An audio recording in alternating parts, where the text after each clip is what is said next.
Sino yung ka-text mo? Baka tinatraidor mo na ako, ha? Ang praning mo naman eh. Ba't ba ang init ng ulo mo lagi sa akin? Dahil ba yan kay Jordan? Sino nga yung ka-text mo? Patingin. Oo. Si Billy. Anak ko. Pamangkin mo. Oo. Dalaga na siya. Kung hindi mo na itatanong. Kamusta naman siya? Hindi ka ba niya hinahanap? Natural, hinahanap niya ako. Pero alam naman niya lahat ng ginagawa ko. Kaya nga, iniwan ko siya sa mas ligtas na lugar. Mas tigtas saan naman sa mga tigakuta mo? Di ka ba naawa sa anak mo? Babaeng tao nun, tapos diyan mo lang iniiwan. Anong klaseng buhay yung kinalakihan niya dun? Uy, bakit? Kanino ko siya iiwan? Dito? Sa'yo?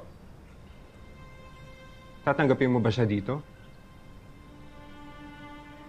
Oo. Mahirap yung buhay namin sa kuta. Madami akong bagay na hindi naibigay sa kanya, mga material na bagay. Pero masaya siya. Masaya siya sa poder ko. At ang pinaka-importante, bukas ang mata niya sa lahat na nangyayari sa paligid niya. Pero sana man nang binigyan mo siya ng choice, di ba? Hindi yung pinipilit mo na lang siya dyan sa mga pinaglalaban niyo. Kaya laking pasasalamat ko talaga na lumayo kami doon ni Mama. Alam mo, tama lang yung desisyon niya na umalis kami doon sa lugar na yun kasi hindi ko kaya yung buhay na binibigay mo sa anak mo. Baka nakakalimutan mo, Shaira. Kahit lumayo kayo ni Nanay, tinulungan pa rin namin kayo ni Tatay. Tinustusan namin lahat ng pangangailangan nyo dito sa Maynila. Ang kapal na mukha mo! Wag na wag mo ako susumbatan ng ganyan dahil alam mo kulang yon.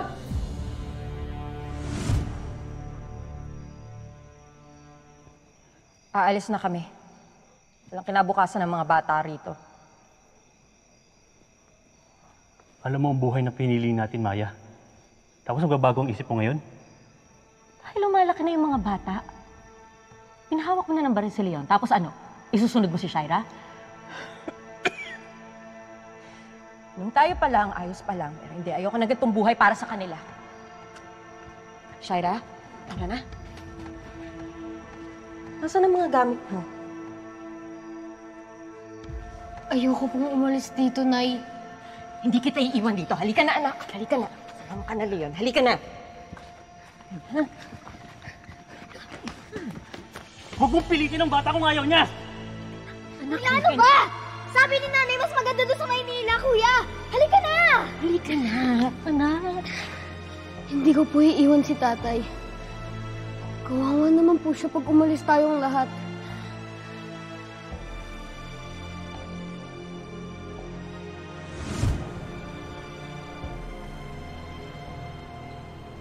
Ginawa pa rin naman namin ang lahat. Para makabawi sa'yo, Shai.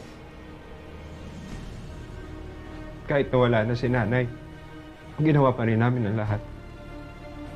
Tinulungan pa nga kita para makuha yung Jordan na yan. Sumama sa'yo! Jordan! Dito ako! Sila dito! Tama na. Halika na!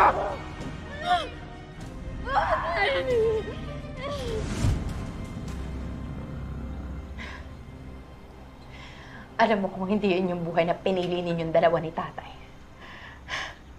Sana buo pa yung pamilya natin ngayon. Sana hindi tayo nagkakaganito. Sana masaya tayo! At hindi tayo naghahabol sa mga tao para mahalin tayong dalawa! Hindi totoo yan. Sa totoo lang, ayaw na ayaw ko talaga na nadidikit yung pangalan ko sa'yo. Pero tingnan mo! Nandito pa rin tayong dalawa. In love sa dalawang taong mahal yung isa't isa. Hindi nga totoo yan. Mahal ako ni Christy. Alam kong mahal ako ni Christy. At ipapaalala ko sa kanya lahat ng pinagsamahan namin dalawa. Pues mahal din ako ni Jordan. At konting push na lang, babalik din siya sa akin. At ngayon, naiisa lang pala yung goal nating dalawa. Dapat magtulungan tayo. Babawiin ko si Jordan. para makuha mo din si Christy. Pero ilayo mo na yung pesteng babae na yun dito!